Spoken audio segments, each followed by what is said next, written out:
Maracujá e pitaia, duas frutas que têm em comum pouco tempo de prateleira e que giram a economia no sul de Santa Catarina. Começamos com essa ideia, buscamos, até comentei antes com vocês, né? A turma chamaram a gente de louco, né? Porque ninguém conhecia, né? Na verdade, nem a gente, né? Não tem vontade de tocar outra lavoura, não seja maracujá.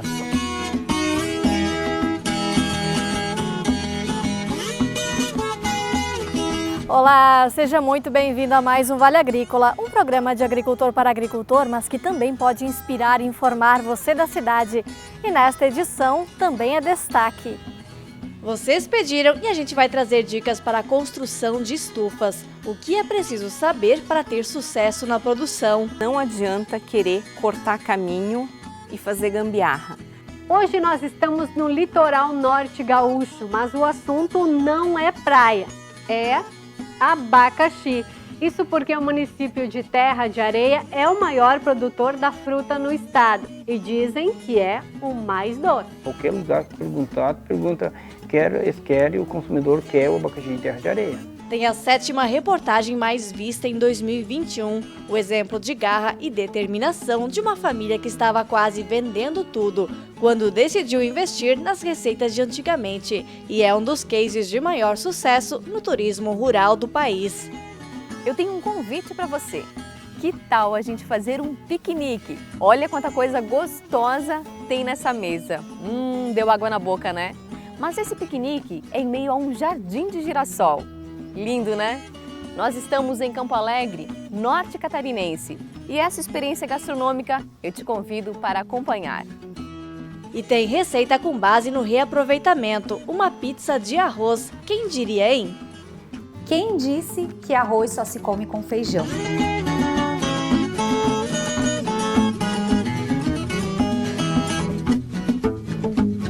E o chimarrão já está pronto? Pegue sua cuia e fique com a gente. O Vale Agrícola cheio de informação para você está só começando.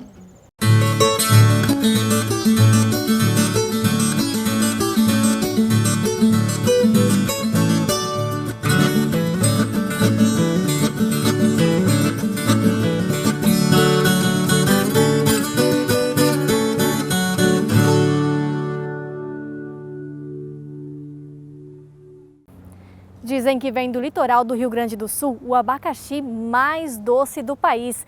O segredo estaria nas terras arenosas. Confira na reportagem.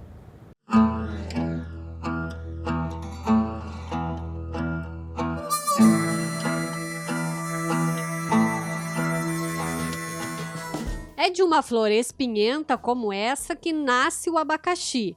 Amarelinho, cheiroso e uma tradição em Terra de Areia, bem do ladinho das praias gaúchas. Foi ali que o seu José e a família fincaram raízes e decidiram migrar para a produção da fruta. Eu sempre tinha vontade de plantar abacaxi, porque aqui é a terra do abacaxi, Terra de Areia, né? Sempre teve essa fama e continua. Aí, só que não surgiu a oportunidade. Aí surgiu a oportunidade do Banco da Terra.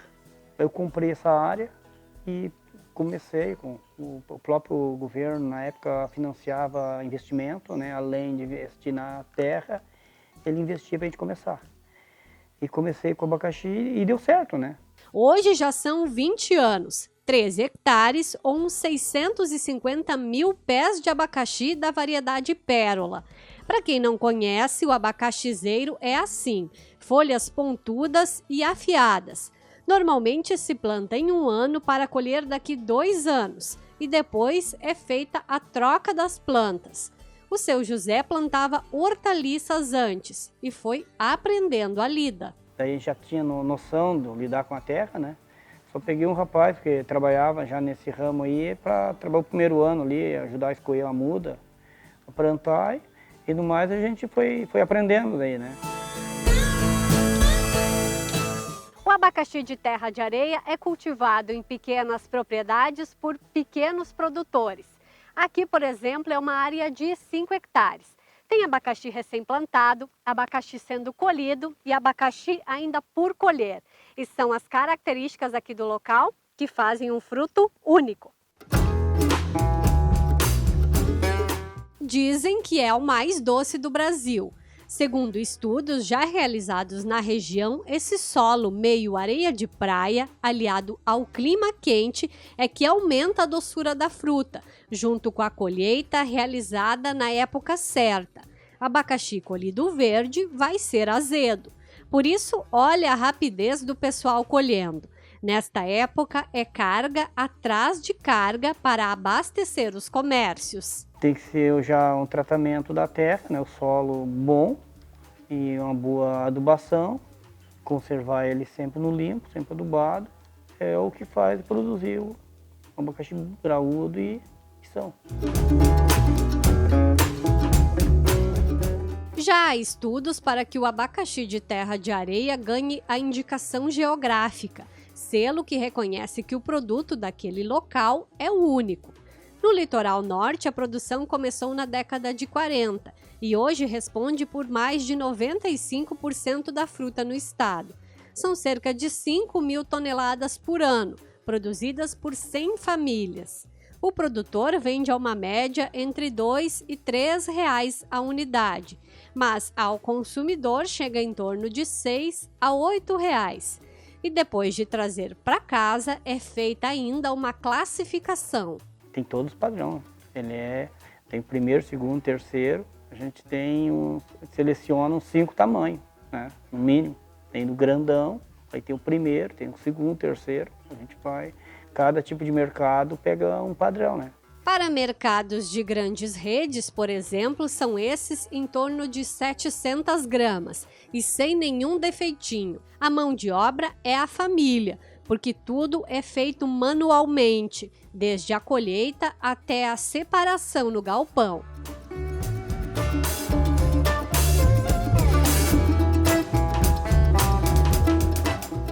A gente fica feliz quando consegue pagar as contas e sobrar um troco, né? É um sonho realizado, né? A gente faz uma safra boa, sobra um pouquinho para a gente continuar trabalhando, é alegria, né? E por dentro ele tem bastante água, dando aquela refrescada. Essas manchinhas mais escuras são a doçura da fruta. E aí, vale a pena provar? O abacaxi é bom mesmo. Nosso aqui da Terra de Areia, ele é considerado o melhor, pode em qualquer lugar pergunta quer e o consumidor quer o abacaxi de Terra de Areia, porque ele é bom mesmo.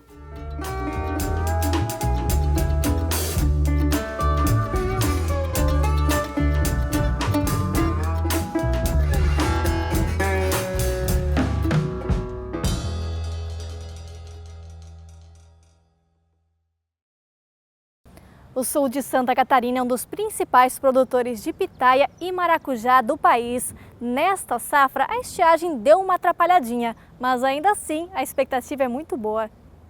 Estes pés de cactos de aparência curiosa e que parecem até itens de jardinagem se tornaram fonte de renda para agricultores como Cristiano, morador do município de Jacinto Machado. Ele conta que a pitaia chegou por aqui há décadas, só que os antigos acreditavam que era venenosa, não dava para comer.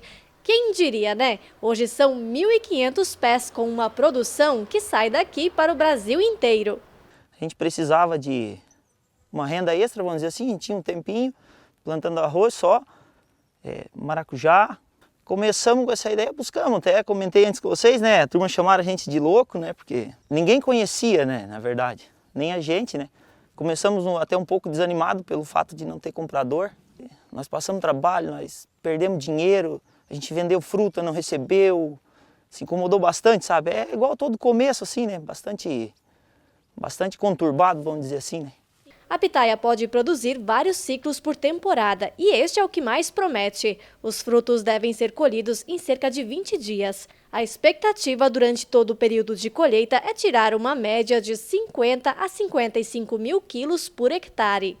O custo maior dela, que a gente tem até hoje, né, por enquanto, também a gente não sabe o que vai acontecer, né, mas é fazer a lavoura. Né? Hoje tu adquirir a muda, o palanque, né, que hoje a gente vem tentando aí com alguns tipos de palanque aí, não vem dando muito certo, porque depois de pronta, né, é só cuidar, né? Ainda tem muito a se aprender sobre a produção do fruto. O Diogo, que é engenheiro agrônomo de uma cooperativa da região, conta que a cada ano surgem novas informações. Gerou bastante dúvida até para a gente que é técnico, né? Então a gente foi em busca da informação E a gente chegou, né, num modelo de cultivo, né, que seria de palanques. Esses palanques, então, tem na forma de cerca e tem na forma de palanques individuais, né? Ela é uma cultura exigente, ela gosta bastante de água, né? Como ela tem um sistema radicular superficial, né, o pessoal utiliza irrigação e tem dado bons resultados. Mas ela exige também calcário, né? Tudo que uma frutífera precisa, né? Uma boa correção de solo, uma boa adubação. São 7 variedades diferentes na produção. O carro-chefe é a rosa de polpa branca. O Cristiano diz que um dos principais desafios é a falta de produtos com registro para a pitaia. Desta forma, o combate a pragas e doenças precisa ser meio que a moda antiga. Terminou a lavoura, deixa aí, né? Faz uma... Eu já faz uns 2 anos que eu semeio aqui uma cobertura verde aqui, né? A gente limpa no final aí, quando começa aí, bota um aviário, alguma coisa que, né? Cada um bota o que acha melhor e é assim. Não dá para reclamar não, assim, né? Graças a Deus aí temos conseguindo aí fazer uma produção legal aí, bem boa mesmo. E lembra que ele comentou que a venda era a principal dificuldade no início da produção? A cooperativa que presta assistência técnica hoje também faz a compra do fruto. Ele chega no galpão já classificado e é embalado em caixas como esta.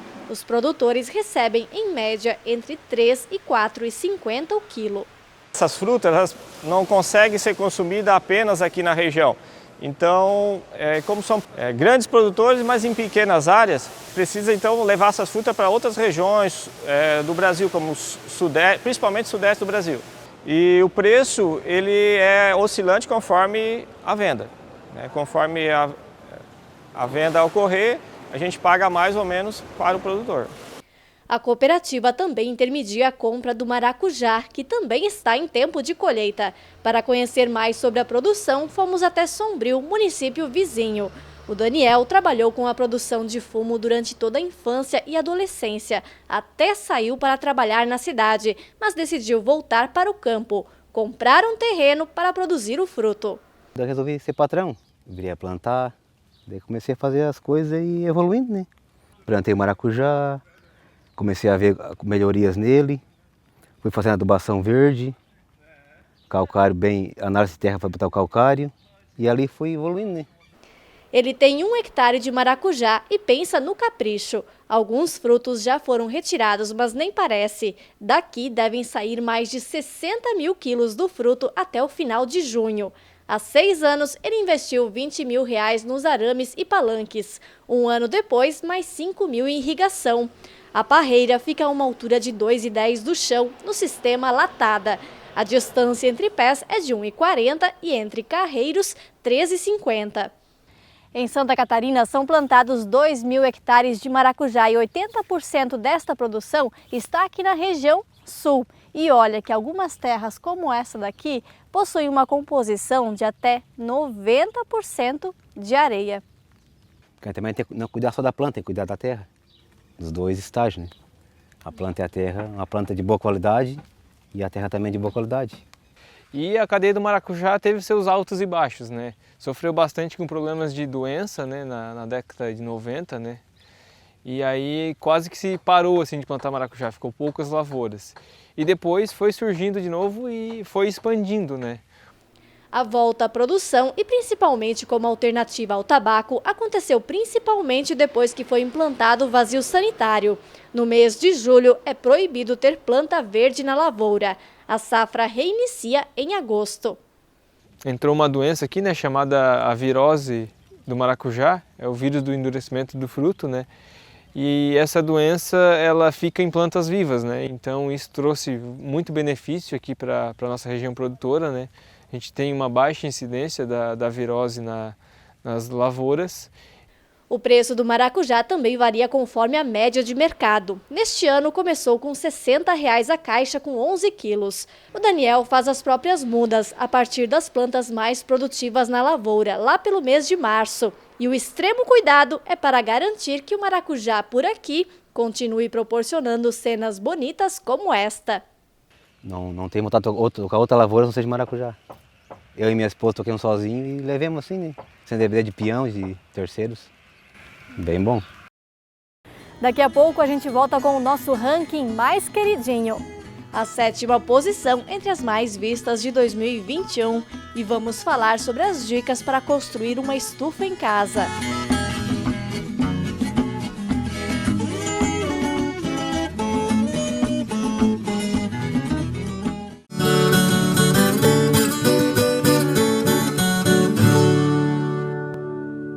Do que é feita a cooperação? É feita de união. E do que é feita a união? Essa é feita de confiança. Confiança é este bem valoroso que, com o tempo, torna-se ainda maior, mais forte e produtivo. E a gente sabe bem disso, porque já são 50 anos que cultivamos a confiança dos associados, clientes e colaboradores como nosso maior patrimônio. Cooperativa Cravil, 50 anos. Uma história de confiança. Você já imaginou qual é o seu lugar no mundo? Um local que te conecte às suas raízes, que te inspire liberdade e abrace seus sonhos, que te presenteie com a experiência mais marcante da sua vida. Conheça as Chácaras Lamartina.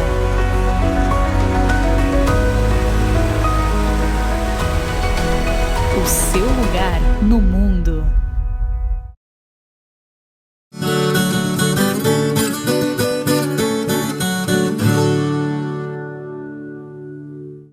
Se você está pensando em construir uma estufa em casa para alimentação da família ou até para vender produtos, fique atento nestas dicas. Nós juntamos várias em apenas uma reportagem. Olha aí. O sistema protegido pode ser utilizado para diversas culturas de verduras, hortaliças e frutas, como morango, tomate, pepino, pimentão, inclusive todas juntas, desde que seja utilizada a condição necessária para cada planta se desenvolver. O grande diferencial desse sistema, sem dúvidas, é a qualidade do cultivo e também dos materiais, fazendo com que os produtores produzam mais e por mais tempo, oferecendo alimentos durante os 12 meses do ano. O primeiro passo a se atentar é o tipo da estufa. São vários os modelos e materiais que podem ser utilizados. Nesta estufa, por exemplo, estão quase 500 pés de morangos, da variedade San Andrés. A estrutura tem 5,40 metros por 16 metros de comprimento, mas até poderia ser menor. A gente indica fazer o espaçamento entre os pés direito a cada 3 metros. Então você coloca o pé direito em 3 metros e você coloca um arco sobre ele. Então o comprimento da estufa é você que determina. A largura eu sempre oriento acima de 4 metros e não mais do que 7 metros, por questão de ventilação e circulação de umidade também em dias de chuvas. O material utilizado para a produção do pé direito fica a critério do produtor. Pode ser feito de metal, como nesta estufa, ou então madeira. O que vai alterar é o custo. Mas alguns detalhes quanto à produção, sim, farão a diferença. O indicado é que o pé direito tenha no mínimo 3 metros de altura. O teto da estufa, ele precisa estar a 4 ou 5 metros de altura. Por quê? Porque o calor sobe e ele vai ficar embaixo do plástico. Se ela for baixa, vai formar uma massa de calor dentro da estufa que vai fazer com que a planta estresse e às vezes acaba não se desenvolvendo ou não produzindo. E aqui vai mais uma dica: investir em um bom plástico difusor de luz. Existem várias opções disponíveis no mercado. Algumas com uma tecnologia que filtra a radiação solar, permitindo apenas a entrada da luz, que é importante para o cultivo. Por exemplo, a gente está com um dia de sol ali fora e você pode ver que não tem a minha sombra dentro da estufa. Isso é justamente um filme com alta difusão de luz e alta transmissão de luz, ou seja, a luz boa está entrando enquanto a radiação solar está ficando para o lado de fora. Nesta estufa temos o exemplo de algo que também é importante na construção, dependendo de onde você vai construir: janelas. Aqui, pelo pé direito não ter 3 metros, a janela foi feita em toda a lateral e é aberta ou fechada de acordo com a variação do clima. A janela ela é de extrema importância dependendo do local que a estufa está construída. Se a estufa estiver num local, num terreno aberto, bem ventilado, com o pé direito alto, não precisa de janela. Mas se ela já for mais baixa, com pouca ventilação, a gente indica fazer uma janela nas cabeceiras ou então até dessa forma como a gente fez aqui. É por isso que a posição da estufa também pode ajudar ou prejudicar a produção. Ventilação e iluminação são pontos importantes para o sucesso do cultivo. Por isso, a indicação é que a estrutura seja construída de acordo com o percurso do sol. Ou seja, o sol nasceu ali, ele se põe aqui. Então, você vai construir a sua estufa dessa forma que o sol passe por cima dela e não atravessado. Por quê? Porque o sol passando por cima dela dá menos sombra dentro da estufa e a posição da luz é melhor para as plantas. Estas bancadas são essenciais para o sistema de cultivo protegido, principalmente quando se trata de plantas menores, como é o caso do morango ou as folhosas, como alface ou rúcula. E para produzi-las também é preciso seguir algumas regras.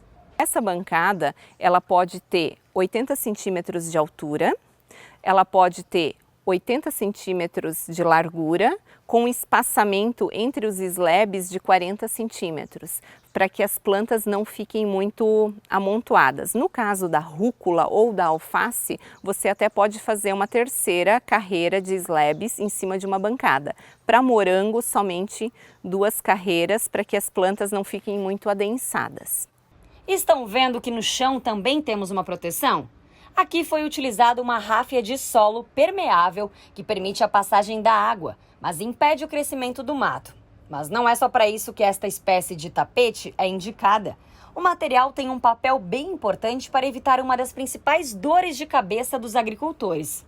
Existe um inseto chamado trips que ele se reproduz no solo, na poeira embaixo da bancada. E quando ele está adulto, ele sobe e vem causar danos na planta. Colocando ráfia de solo na estufa, você quebra o ciclo do trips. Já é um problema a menos que você tem com a sua plantação e você já não precisa cuidar desse bichinho, não precisa combater ele com agrotóxicos. E pensando em economia, outra dica. É possível captar a água da chuva e reaproveitá-la para irrigar a produção. O nosso sistema de irrigação ele é um sistema bem simples.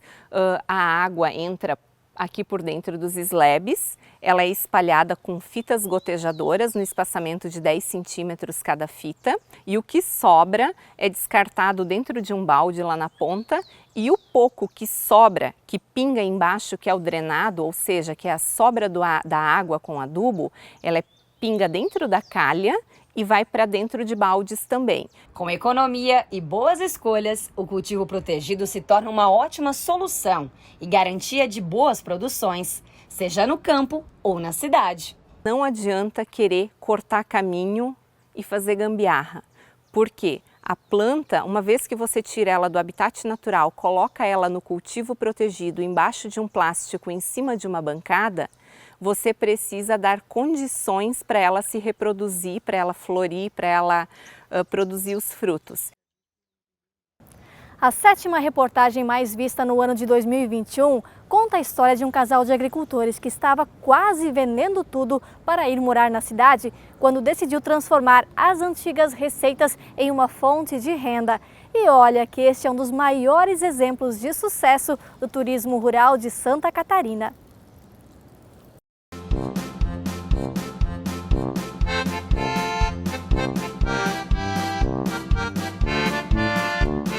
Quando você chega na localidade de Vargem do Cedro, sente logo o aconchego. As pastagens impecavelmente limpas cortam espaço em meio à mata nativa e as casinhas antigas nos fazem voltar no tempo.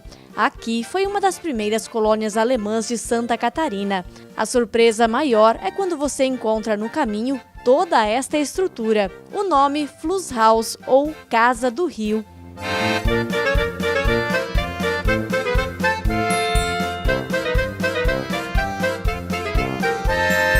Se você olhou e pensou, loucura, bem-vindo ao time. E se a gente pensa isso hoje, imagina lá em 1996, quando Lindomar e a esposa Salete eram apenas um casal de agricultores que não sabia mais se conseguiria permanecer na roça, em uma localidade completamente isolada e com poucos recursos.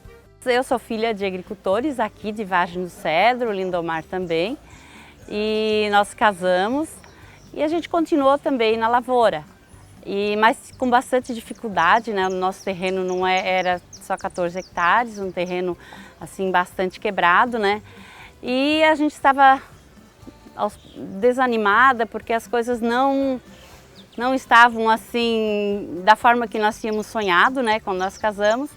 E nós até pensamos em ir para a cidade para mudar de vida, para aventurar algo melhor, né?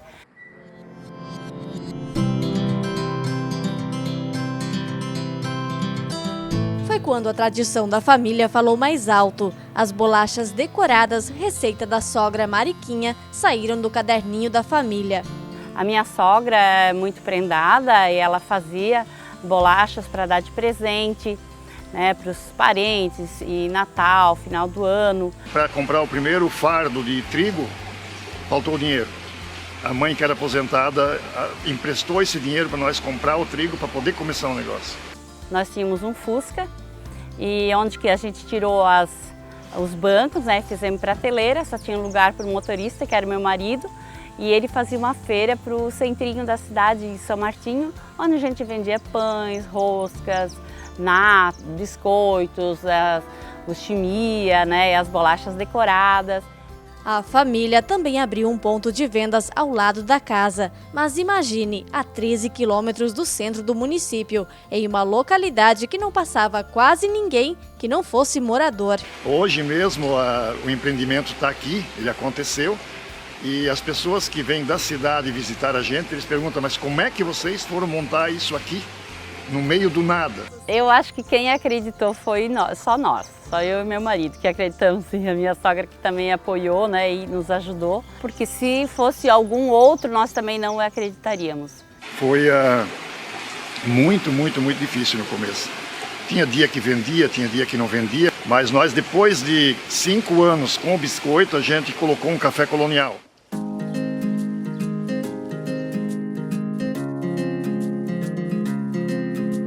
Onde antes tinha a construção da estrebaria, agora tem este grande espaço de alimentação. São mais de 110 variedades de pratos.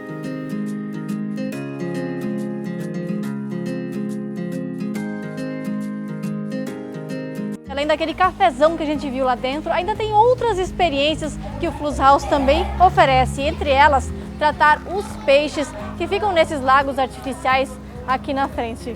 Olha só. Eles quase não gostam, né?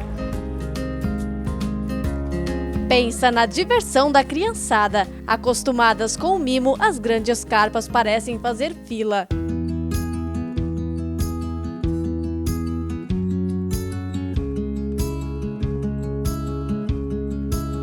E ainda faltou uma das partes mais encantadoras, que em breve, assim que terminarem as obras, poderá ser vista também pelos turistas: a fabricação das bolachas artesanais.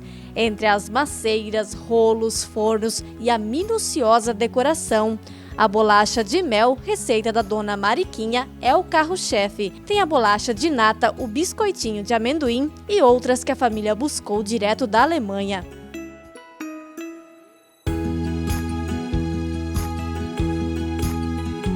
Procuro as receitas originais da Alemanha, como o Lebkuchen, né? Uma bolacha muito deliciosa. Ela vai muitas frutas, vai amêndoas, vai nozes, laranja cristalizada. Então ela é assim muito gostosa. Outra é o Vanille Kipfel, que é o biscoito de baunilha, também com amêndoas, né? Uma manteigada, é muito saborosa. Então isso você encontra lá na Alemanha. Outra também que é o Orangenherzen, que são corações de laranja, que nós também temos a nossa loja para vender, também é uma receita bem alemã.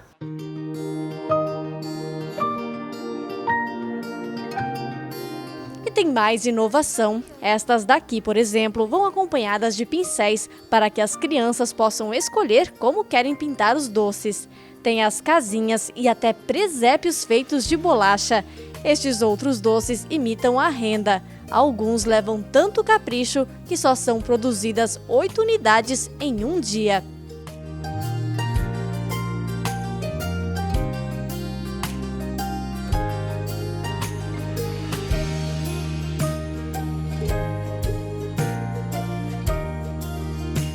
Da Flus House chega a sair por dia, em alta temporada, 1 tonelada de biscoitos, entre os mais simples e mais enfeitados. Para os turistas, um deleite, e para a família, a oportunidade de transformar a própria história e também da comunidade ao seu entorno. E não só da nossa, como mais 3 comunidades vizinhas próximas. Chegava a trabalhar 20 horas por dia, segunda a segunda. O povo catarinense, eu vejo um povo muito, muito lutador e também muito empreendedor. Você precisa buscar se atualizar, mas você não pode perder a essência e muito menos a simplicidade. Isso nós fizemos questão de manter. Eu acredito que é isso que eles vêm buscar e eles sentem isso aqui.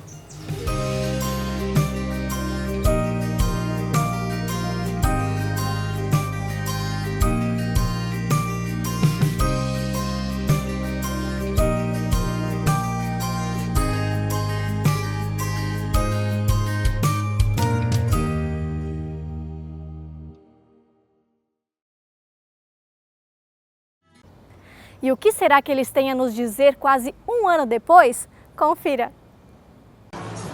Olá, Aline e todos os amigos do Vale Agrícola. Eu sou a Maria Salete da Flus House. Quanto comentário, as pessoas vindo aqui conhecer a Flus House por ter visto no seu programa. Isso é muito gratificante. E até hoje ainda os visitantes vêm comentando, querem nos conhecer, querem vir ver a Flus House por ter visto no Vale Agrícola. Muito, muito obrigada, é um sentimento de gratidão. E hoje eu vou mostrar mais uma novidade da Flus House para você. É o Biergarten, o Jardim do Chopp. Além desse visual maravilhoso, né? Você tem a oportunidade de degustar o chopp artesanal aqui da terra. E pode também conversar com o Gabriel, o mestre cervejeiro. Ele é que produz, ele é um rapaz aqui da nossa terra. E você pode se encontrar com os amigos, é um espaço assim que não necessariamente vindo aqui só tem o café como opção. É uma opção que você também pode se servir com comidas à la carte, né? Um espaço assim bem gostoso para ficar com os amigos. E ainda também tem um espaço aqui. Aqui você pode visualizar as meninas decorando as bolachinhas da Flus House. Esperamos vocês aqui na Flus House. Ein Prosit! Ein Prosit! Daqui a pouco, permita-se encantar com a explosão de cores dos girassóis que encantam em um município catarinense. Família criou piquenique neste cenário e assim tem até fila de espera para desfrutar da experiência. E vamos trazer uma receitinha perfeita para usar aquela sobra de arroz da refeição.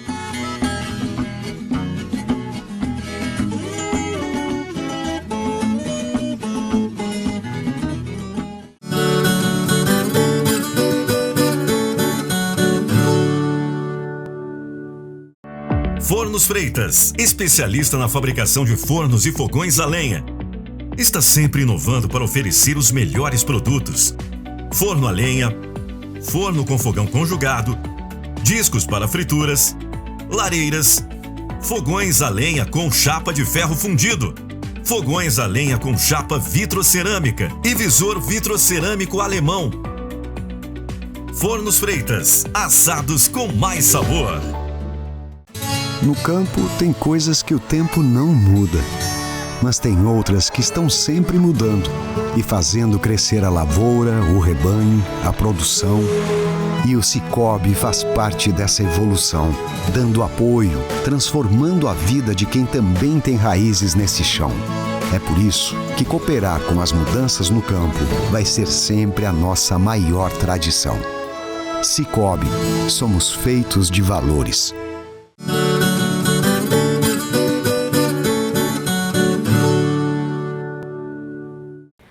empreendedor rural de Campo Alegre, no norte de Santa Catarina, descobriu uma forma de ganhar dinheiro com flores inspirado nas tulipas da Holanda. Ele decidiu plantar girassóis e oferecer um piquenique neste espaço. Deu tão certo que tem até fila de espera. Olha só. Eu tenho um convite para você. Que tal a gente fazer um piquenique? Olha quanta coisa gostosa tem nessa mesa. Deu água na boca, né? Mas esse piquenique é em meio a um jardim de girassol. Lindo, né? Nós estamos em Campo Alegre, norte catarinense, e essa experiência gastronômica eu te convido para acompanhar.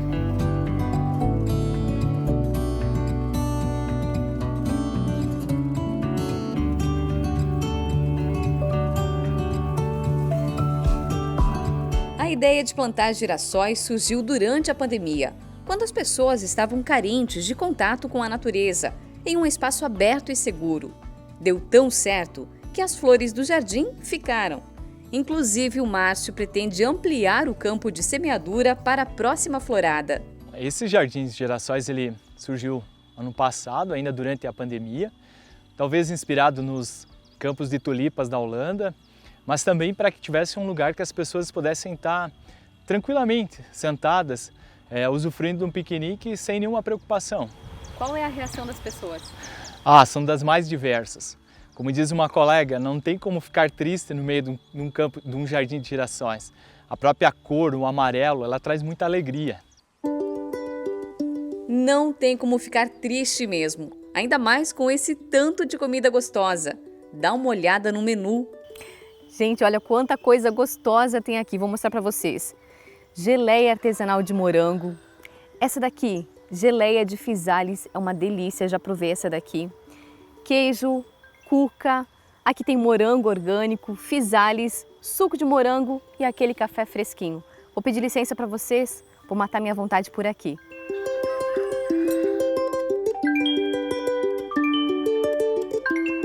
Não posso esquecer do queijo Busan com nozes. Maravilhoso! Todos os produtos são fresquinhos. A maioria é produzido na propriedade, com cultivo agroecológico, ou então em sítios parceiros em Campo Alegre. Valorizar a produção da região é uma das metas do projeto, que inclusive indica outras propriedades para completar o passeio. Sem rivalidade, aqui a palavra é colaboração.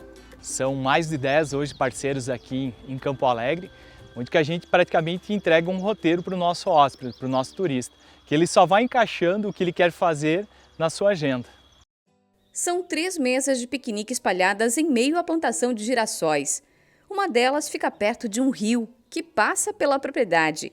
O investimento é de R$ 190 por cesta, que dá para 2 pessoas. É preciso agendar horário pelo Instagram da propriedade, Biocult SC. As flores de girassóis também são cenários para ensaios fotográficos. Essa florada deve durar mais ou menos uma semana. Mas se você não puder ir dessa vez, não fique triste. Em breve, novas flores vão perfumar o local.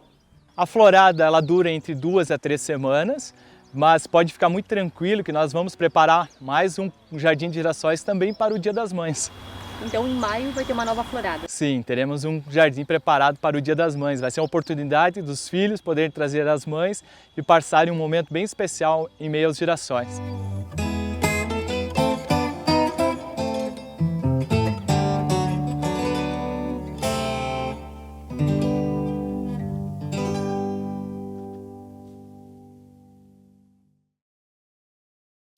Nosso interior é tão rico e quantas experiências como esta que podem ser oferecidas, não é mesmo? A receita de hoje tem uma diquinha para reaproveitar o arroz que sobra nas refeições. É uma pizza, olha só! Quem disse que arroz só se come com feijão? Hoje nós vamos fazer uma receita super prática para aproveitar aquele arroz que sobra das refeições. Vamos fazer uma pizza e a massa será feita de arroz. Hoje nós vamos utilizar para essa receita o arroz parbolizado do Vale, mas você pode utilizar o arroz branco ou até mesmo o arroz integral. Nós vamos fazer a cobertura dessa pizza, eu optei por tomate confitado e queijo gorgonzola, mas para a cobertura você pode utilizar o sabor que você preferir. Para a massa nós vamos utilizar 2 xícaras de arroz cozido, Para cozinhar, eu utilizei temperos básicos como alho, louro e umas folhinhas de manjericão sem refogar nada e sal, claro.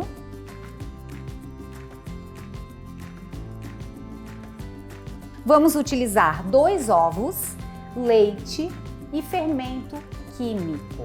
Para a cobertura, então, eu separei o queijo gorgonzola, queijo mussarela para base, um molho de tomate de sua preferência, os tomates, sal grosso, açúcar para fazer o tomate confitado e azeite de oliva e a rúcula para finalização. O tomate confitado é uma receita super interessante que nós vamos colocar na pizza, mas pode ser colocada no risoto, servir com uma salada, uma torradinha também, e é uma opção super legal.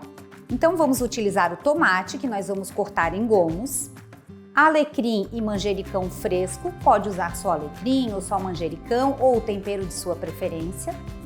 E vamos regar com azeite de oliva. Para o corte, a gente corta em gomos médios, não muito finos, porque ele precisa assar em temperatura baixa no forno e dessa forma ele não desmancha.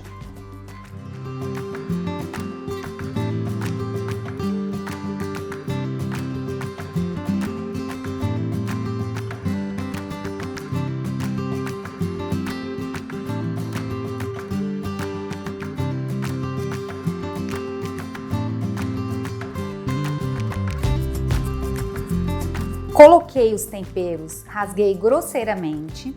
Agora eu vou regar com azeite de oliva.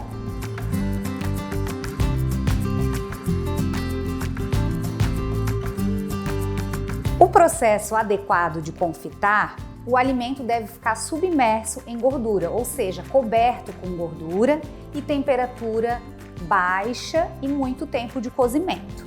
Nós vamos acelerar um pouquinho esse processo, vamos reduzir a quantidade de gordura e vamos colocar a temperatura um pouco mais alta. Então, lambuzei bastante o tomate com azeite de oliva, vou salpicar o sal grosso, que faz toda a diferença, é muito importante que use o sal grosso, e uma pitadinha de açúcar, para dar aquele toquezinho especial, que também é muito importante. Se preferir, pode ser açúcar mascavo ou açúcar de coco, enfim.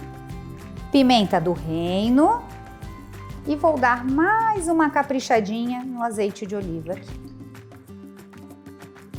Mexo bem, mantenho apenas uma camada de tomate, não sobrepor os tomates e vou levar ao forno a 150 graus por 30 minutinhos.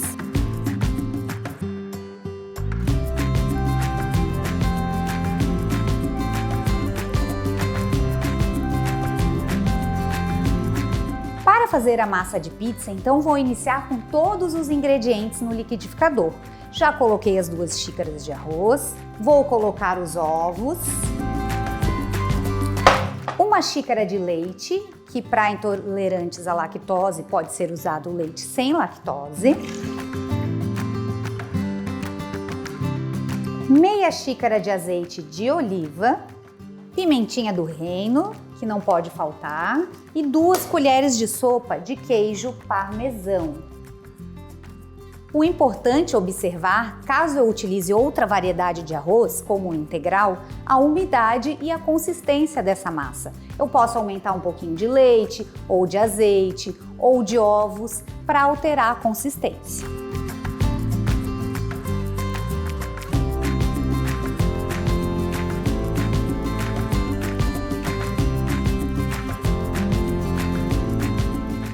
A massa ficou um pouco líquida. Como eu falei para vocês, pode ter alteração dependendo do arroz, até mesmo do tamanho dos ovos.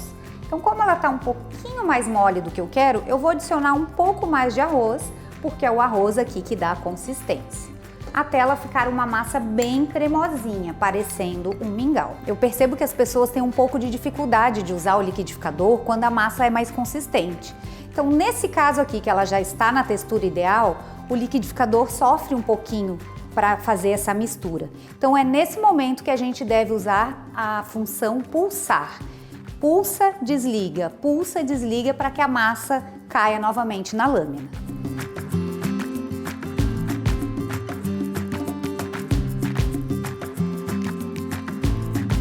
O fermento deve ser adicionado no final e apenas incorporado. O fermento jamais deve ser batido.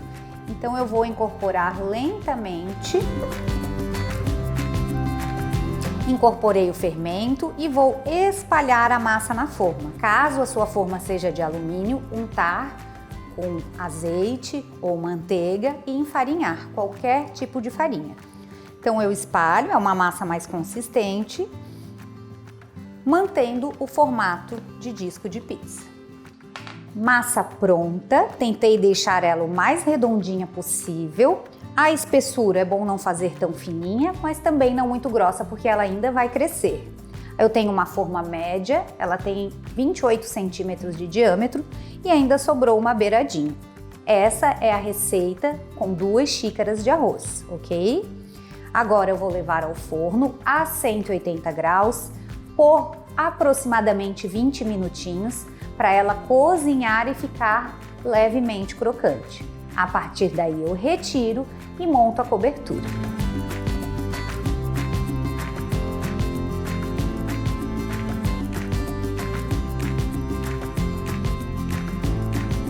Vamos retirar o tomate que já está pronto, ficou 40 minutinhos.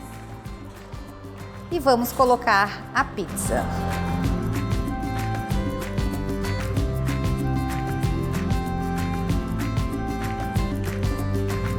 Retirei a pizza do forno, ela assou um pouquinho mais do que 20 minutos, em torno de 25 minutos.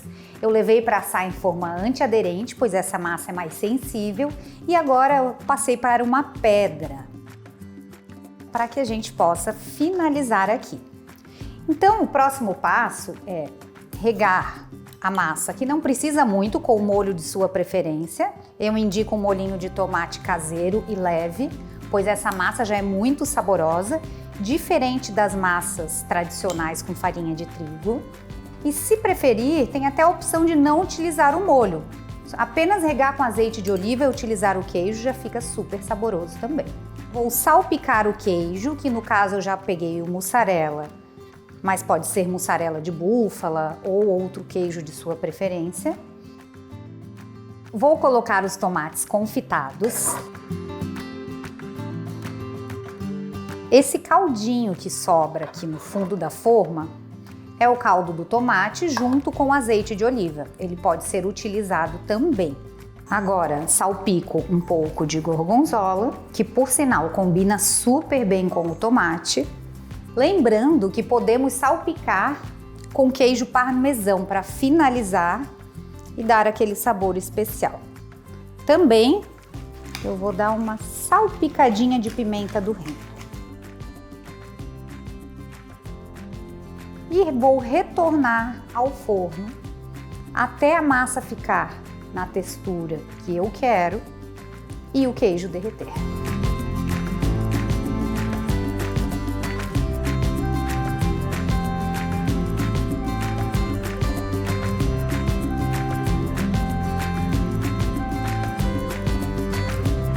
O arroz é o terceiro alimento mais consumido pelos brasileiros, perdendo apenas para o café, que fica em primeiro lugar, e depois para o feijão. Um ingrediente extremamente versátil, que a gente pode fazer várias receitas saindo da rotina com o arroz e o feijão. Espero que você tenha gostado. Essa é mais uma das receitas para tornar seu dia mais prático e mais saboroso.